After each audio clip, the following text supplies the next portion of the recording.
Great to catch up with Senator Tom Davis of Beaufort County and about a number of things.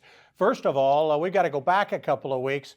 I watched you do one of the great, you should have had black and white stripes on and a whistle, kind of refereeing all that was going on in the Hilton Head Town Council's last minute discussions in order to provide its municipal consent for the bridges to go forward.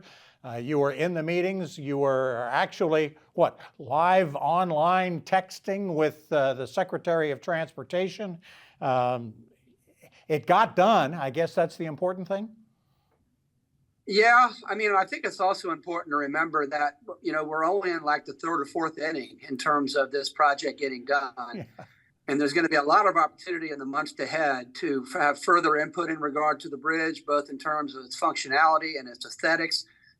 Making sure that we have minimal impacts on the Gullah Geechee community on the north end of the island. So, I mean, as I've said before, my role in this has been to provide the best information I can to council, to make sure the money is in place, and to make sure that town council had enough time to make a decision that they thought was reflective of what Hilton Head Islanders want. So I think that we took a step forward, but there's a lot of work still to be done. Sure. Do you think the money is still in place? Do you see where the funding holes that remain, at least currently, can get filled?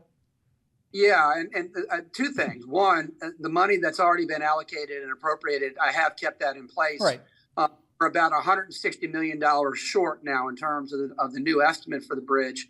And so I'm working with the infrastructure bank, with the DOT, with the appropriations officers at the General Assembly, with our federal delegation to try to come up with that, making up that $160 million delta.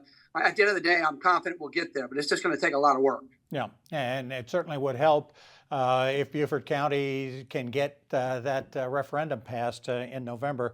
That would certainly be a help. You have also been very busy. Well, one more question on the bridge.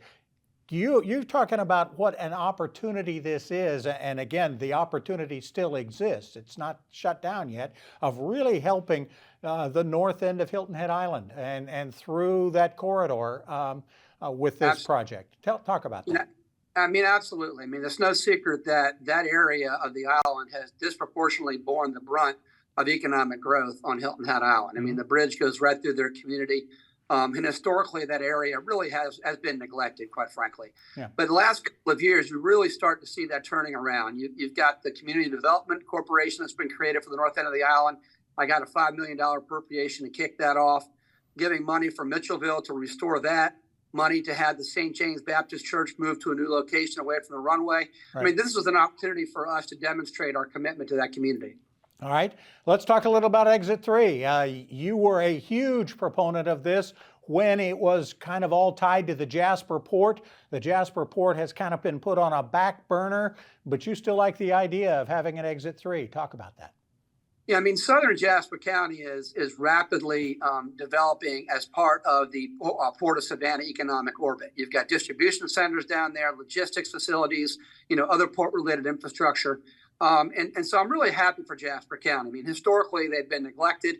So this is a big step. I mean, as we widen I-95 with 3 lanes in each direction, right, from the bridge all the way to Exit 8 and then continuing on to Walterboro, Exit 3 is going to open up a lot of southern Jasper County to some good economic development.